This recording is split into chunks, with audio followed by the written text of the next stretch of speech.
Hello, welcome to Chinwag. This evening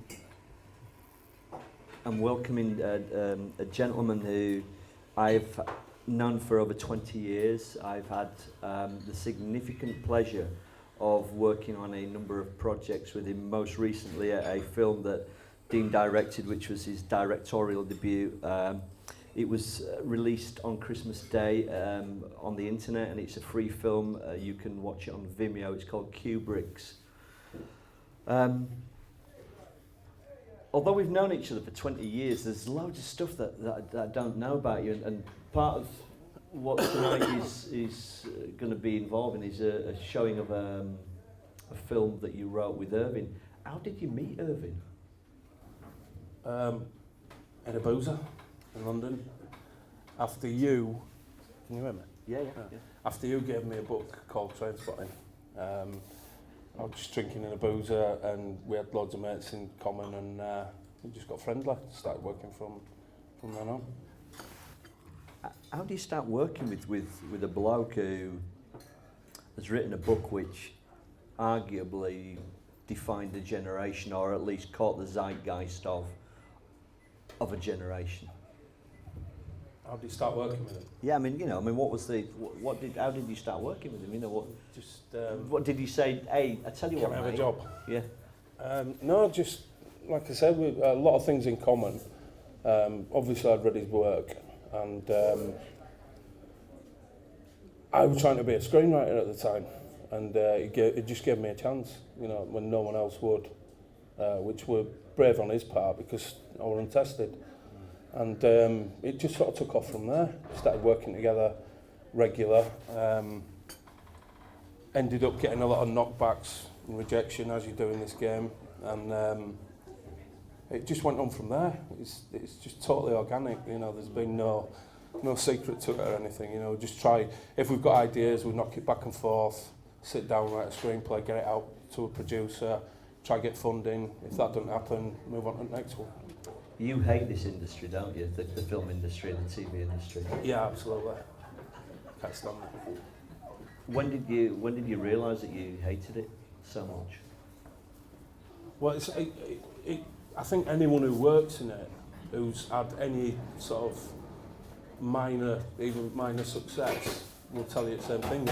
It's dictated to by, you know, you're forever chasing the next funding, which obviously you need to make the films or the TV series. It's not so much the industry as the people that work in it, who are out there, you know, in our experience, most of them are tossers. So that's it. Why do you think it attracts that? I think there's a nepotistic network going on with people that we've worked with. They all seem to be from certain areas. They've all got the same friends, come from the same universities, colleges, and it leads that they end up working in this industry without having ever created anything themselves. Never wrote or directed or acted even, or done anything in the arts. And then when they get this position, they seem more interested in keeping their salaries than actually doing anything, making anything new or having a go at anything. So you end up with this sort of vicious circle going round where you're trying to get things made or try to get things done, and you're up against the same people all the time. How long did it take? What was the gestation period of this film we're going to see tonight? What was how did it happen?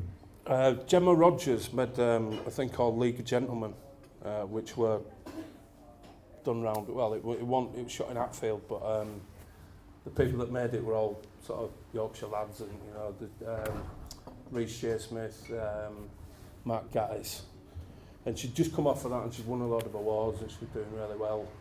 And she got an opportunity at Channel 4. One of the commissioning directors, who sadly left, said, "Do you want to make a film?"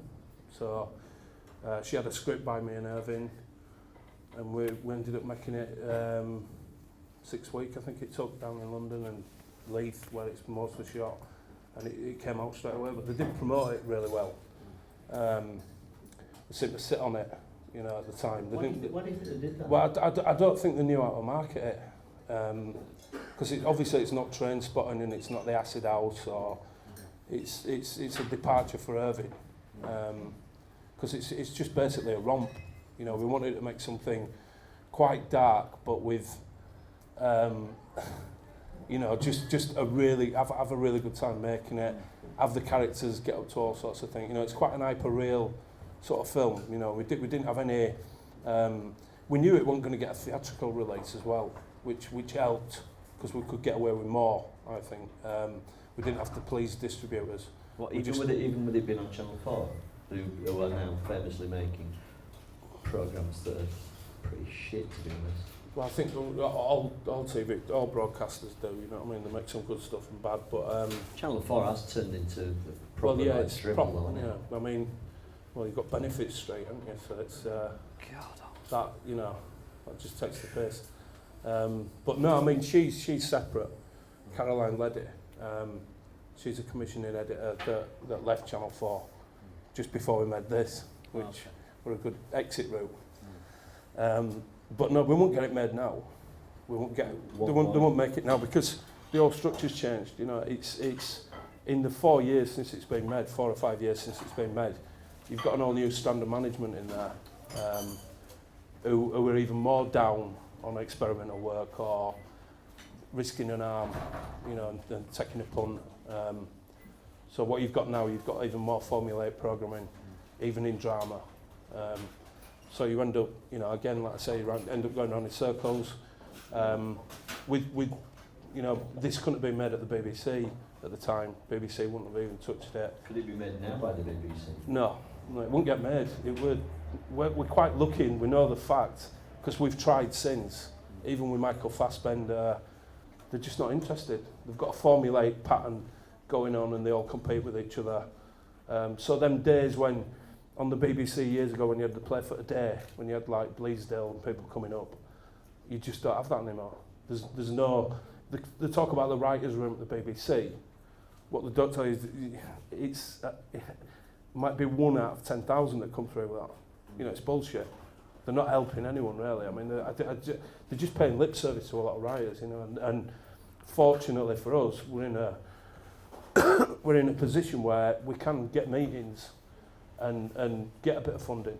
Not much, but we can get things off the ground. It doesn't mean it's going to get made or distributed, but we're on the right track, you know. You've mentioned to me on many occasions, you've mentioned the term development hell. Yeah. How long have you been in development now? With projects? With the ratio of projects that you've had made? It's made. Yeah. About since I've been doing it 18 years, 19 years. And what ratio have you had made to not been made? Oh, we've got scripts, me and Irvine, that have been commissioned from HBO to, you know, major film studios, BBC, you know, you name it. We've had dealings with them, like Filth that's just come out. That with a UK company that Miramax, Harvey Weinstein set up, and we had that. We started doing that when it came out as a book, just after it came out as a book. How long ago was that? 98. It's just been made. It got made last year. Unfortunately, my screenplay didn't get used, but that's another story. But yes, so we've got projects that we started together in '99 that we're still talking about nowadays. That because I think as well because we don't bend. You know, we're quite stringent in what we want to do. You know, we're quite chippy about it. You know, we don't just roll over and say, "Oh, we'll take anything." How much will you be flexible? You know, what level of flexibility will you employ in order to get something made, or you know, is there a cut-off point for you? It depends. I mean, most of that's done by a producer. We're working with Gemma. She's a fantastic producer. You know, she, like I said, League of Gentlemen. She cut her teeth on that. That were a really arduous thing to make. You know, so out of the box for its time. You know, and it was fantastic. And you know, it stands up to date. And I think you need a producer. You know, the producer takes a lot of the shit. You're sharing it, obviously, but it's the producer that at the end of the day, you've got to trust your producer and let them go for it.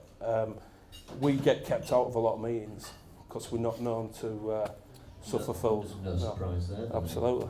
Yeah. Because you upset people, don't you? Not intentionally, no.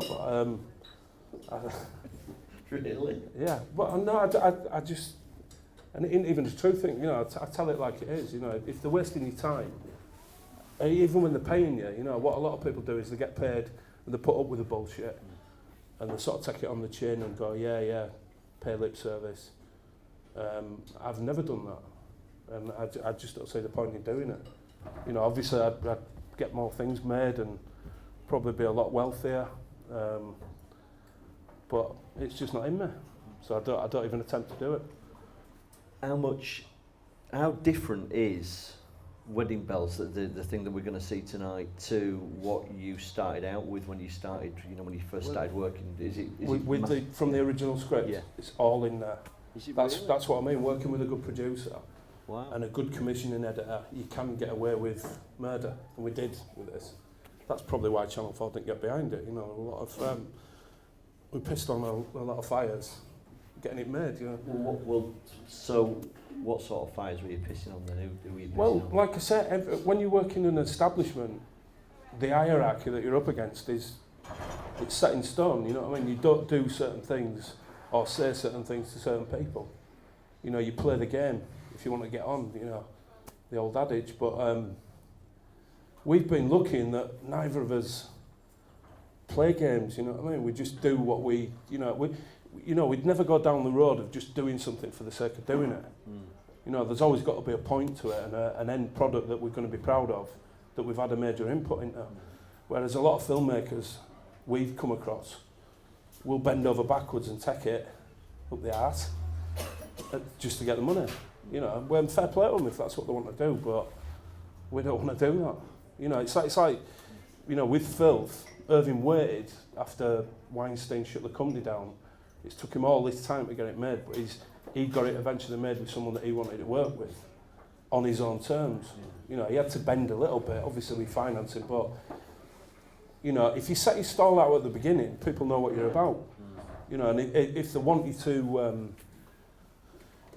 play the games, you know, they're going to either have to massively reimburse you or they'll give you something else. You know, you just don't take it for nothing. You don't take it easy. You don't take it lying down. And it's worked for us, but again, there's other people that are doing fantastic work, and they are bending, but that's down to them.